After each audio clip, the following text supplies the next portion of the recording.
वमा अना बितारिदिल मोमिनीन, और मैं मुसलमानों को धुतकारने वाला नहीं हूँ तुम्हारी वजह से कि तुम कहते हो कि हम दौलतमंद लोग हैं, दुनियादार लोग हैं, सेठ लोग हैं, तो हमें टाइम दिया जाए, स्पेशल टाइम दिया जाए, इन गरीबों को छोड़ दिया जाए। तो हमने बोला नहीं,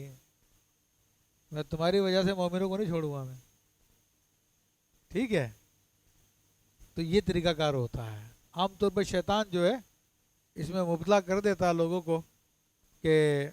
दौलतमंदों की तरफ ज़्यादा तवज्जो होती है, और शैतान फिर ये दिल में बात डालता है कि यार ये पैसे वाला आदमी अगर ये सेट हो जाएगा ना तो फिर बहुत लोग सेट हो जाएंगे, ये सरदार आदमी अगर ये ठीक हो गया तो फिर बस को ठीक करो, किसने मना किया? लेकिन इंसाफ के साथ करो।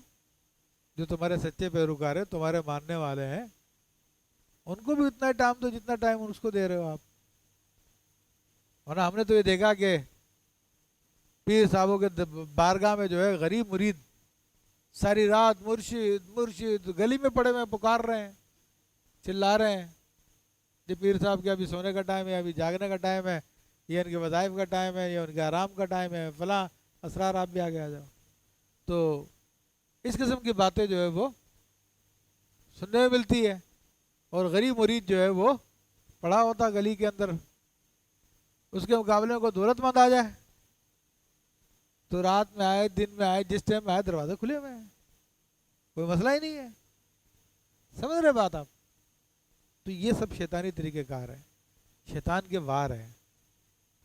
कि गरीब आदमी के लिए टाइम नहीं और दौलतमंदों के लिए बड़ा टाइम है। वो मुझे एक आमिल का बता रहे थे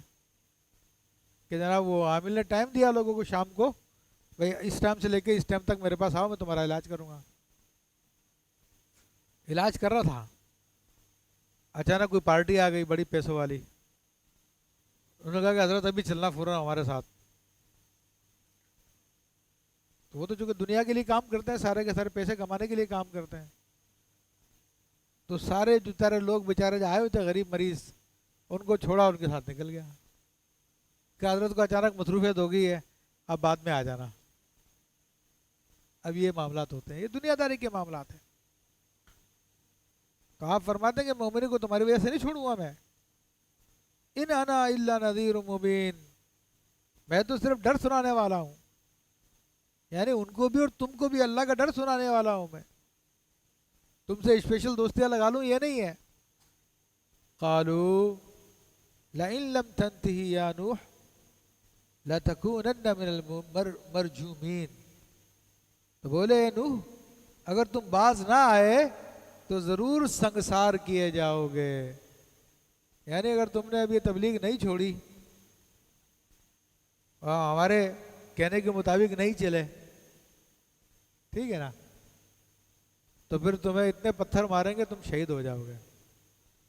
पत्थर मार मार के तुम्हें ख़त्म कर देंगे हम। तो अब वो बात आ जाती है कि जब सामने वाले के पास दलील नहीं होती तो फिर गुंडागर्दी और बदमाशी पे उतर आता, और यही हमारे यहाँ पे होता है। हालांकि दुनिया के दीगर ममालिक में अगर लोग एहतजाज करते हैं तो कन्वर्सेशन के लिए गवर्नमेंट की तरफ से लोग जाते हैं, उनसे जाके बात करते हैं और उनको समझाते हैं, या उनकी समझ लेते हैं तो उनके डिमांड मान लेते हैं, और उनकी नहीं समझते तो वो समझा देते तो उनकी मान लेते हैं। और हमारे यहाँ पर जो हुक्मरान चाहता बस वही होगा, आपके पास कितना अच्छा मिशन क्यों ना हो, आपके पास कितना अच्छा मोटिव क्यों ना हो, आप कुरान की बात कर रहे हो, हदीस की बात कर रहे हो, लेकिन सामने वाला हुक्मरान नहीं मानता, उसके बाद ताकत का नशा होता है और लोगों पे गोलियां चलाता है और गिरफ्तारियां करवाता है, बदमाशियां करता है,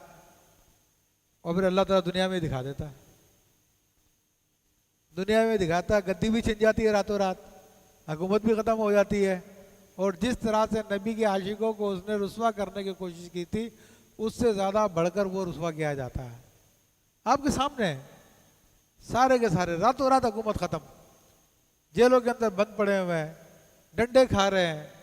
बुरी तरह से जलील और रुस्वा हो रहे हैं, रो रहे हैं, माफिया मांग रहे हैं।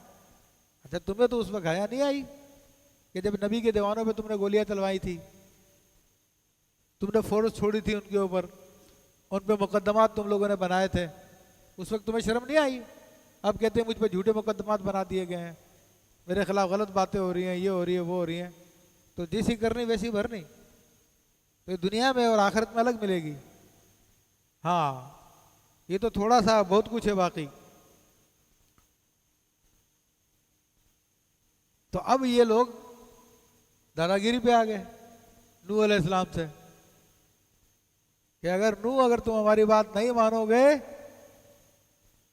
تو ہم تمہیں سنسار کر دیں گے۔ کیونکہ جو حق ہوتا ہے وہ کبھی جھکتا نہیں ہے، وہ مصلحت نہیں اپناتا، حق مصلحت نہیں اختیار کرتا، اور جہاں پر تم مصلحت دیکھو سمجھ جاؤ اس کے پاس حق نہیں ہے، وہ لوگوں کو راضی کر کے سمجھتا ہے کہ میں دین کی خدمت کر لوں گا، دنیا داروں کو راضی کر کے دین کی، نہیں، کبھی نہیں کر سکتا، وہ حق پہ ہے ہی نہیں ہے۔ حق ہوتا ہے بالکل سیدھا، جیسے نوح علیہ السلام سے انہوں نے بارگیننگ کی تھی کہ ٹھیک ہے ان غریب لوگوں کو چھوڑو، ہمارے پاس آ جاؤ، ہمیں ٹائم دو تم۔ تو آج بہت سارے لوگ ایسے ہی ہیں جو دین کی باتیں کرتے تھے پہلے، لیکن اب مصلحتوں کا شکار ہو کر جناب وہ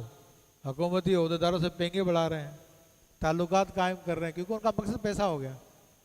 کہ پیسہ کس طرح سے آسانی کمایا جا سکے اور کوئی ہمیں اس میں روک ٹوک نہ ڈالے۔ تو بعض لوگوں کی زندگی کا مشن یہ ہوتا ہے جو بھی حکومت آتی ہے اس کے ساتھ وہ ہاتھ ملاتے ہیں بڑھ کے، تاکہ ان کے مفادات پہ کوئی ضرب نہ لگے۔ تو ظاہری طور پہ وہ کہتے ہیں دین کا کام کر رہے ہو، دین کا کام نہیں کر رہے ہوتے، اپنی ذات کا کام کر رہے ہوتے ہیں، کیونکہ حق والے ہوتے کبھی نہیں جھکتے، اور آپ کے سامنے اس کی مثالیں موجود ہیں۔ الحمدللہ رب العالمین۔